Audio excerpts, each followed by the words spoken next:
My name's Caroline. I have got to a point now where I really want to sort out the garden.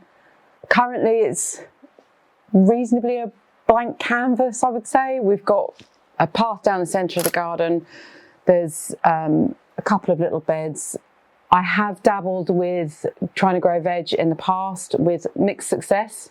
I'm not a complete beginner, but I am very novice when it comes to gardening, especially flowers as well. So currently I've got a plan in my head, which I'm starting to put down on paper, of how I want to change the garden, how I want it to ultimately look, which is obviously going to be very fluid and no doubt change many, many times throughout the planning and doing process, as well as throughout the years. There's going to be some hard landscaping, some soft landscaping. I want to grow vegetables and fruit that we as a family will eat. However, I don't want to overstretch myself in the first few seasons. I want to be able to kind of feel positive about what I've done rather than jump in and trying to grow an entire plethora of stuff that A, we won't eat, and B, is likely to fail. So I'm going to start small this year and just do sort of a bare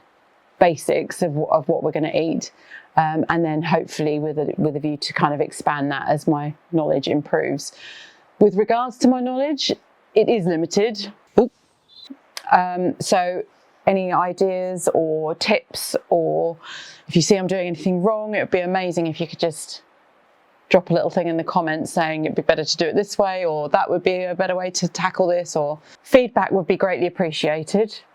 We are lucky, unlucky, depending on the weather. At the moment it's raining, so maybe not so lucky. We live next to a river. The soil is really like deep, dark soil, so I'm hoping that is a good sign.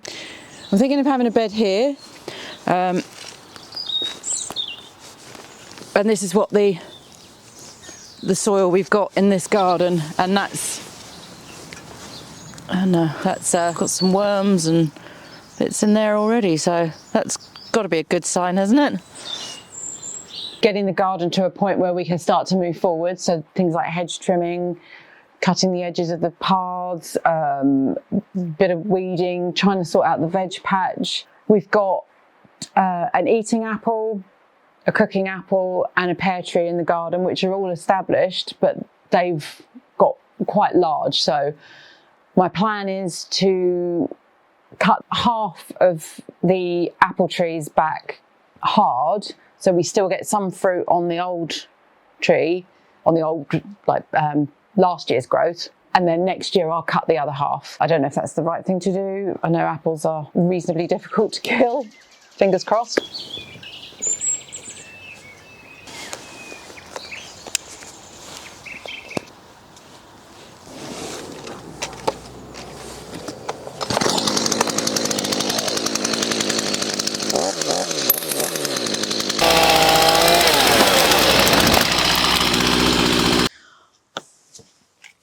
Oh, well, that's a job well done.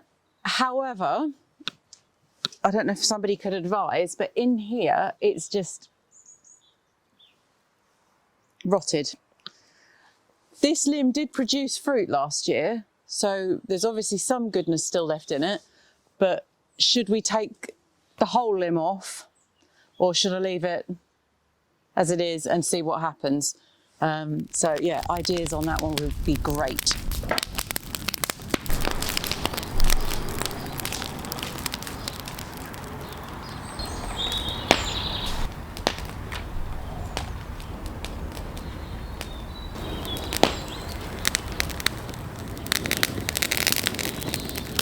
Well, it's finally stopped raining, so I thought we'd do a tour of the garden so you can have a look.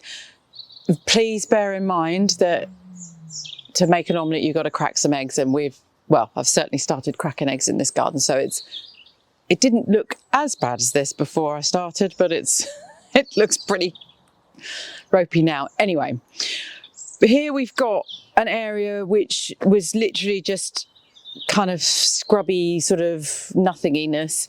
I've had a bonfire on here, washing line was there.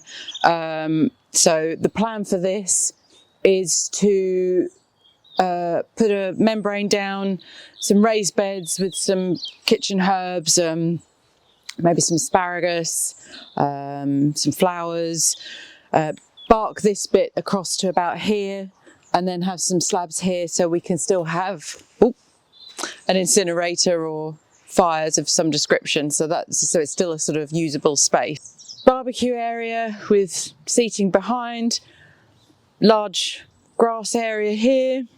AstroTurf obviously will be moved. Shed, potential potting shed. I've got a bed here with some old roses in, which that's going to probably go as well. Another grass area here, patio going in over there, an established border there, greenhouse, a pear tree here which is absolutely smothered in pears each year. A bit more of a manageable height, so that's handy. And then the other eating apple is that one there, but that's so high we can barely get to the apples, so there's so much wastage. So I want to do something with that. And then finally over here I've got a veg patch. I have grown veg in here before. There is a very sad looking tender stem broccoli plant. Oh, there's another one there, but they've all been sort of trampled on, and they came up last year. The slugs ate them all, and I don't know why those two are still going. But so yeah, plan is to get this sorted and get a few bits in the ground. Probably not just yet, obviously, because it's still a bit cold, I think. Yeah, so there we go.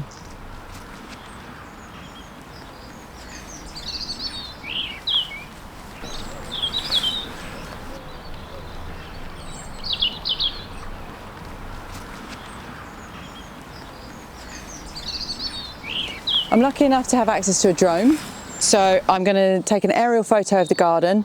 I think it's going to be really beneficial to be able to look down on the space that we've got, and then I can make a real plan of areas that I'm going to change, which will make the whole planning and doing process smoother and easier, and hopefully not too many mistakes.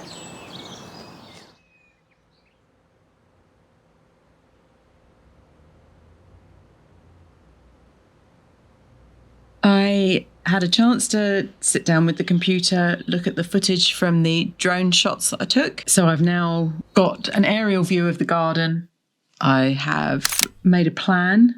Round here, we're going to have a wildflower garden border, then borders all along the path so that we can make it a little less stark. The main flower border is going to be down here. Loop that round the pear tree back to the path and down to the shed, get some big old grasses and bits and pieces in there. That's the plan at the moment, but obviously things are probably going to change. Over here, ultimately the patio will go. That's more of a long-term project at the moment. We're going to try and get the borders sorted first and then work on the hard landscaping. The vegetable patch is where it is and will stay there. I think this is probably a good place to end this video, but please do tune in to the next one to see how things are progressing and whether we actually do start with what I think I'm starting with, or whether I mix it up and do something completely different. Only time will tell. Thanks very much. See you next time.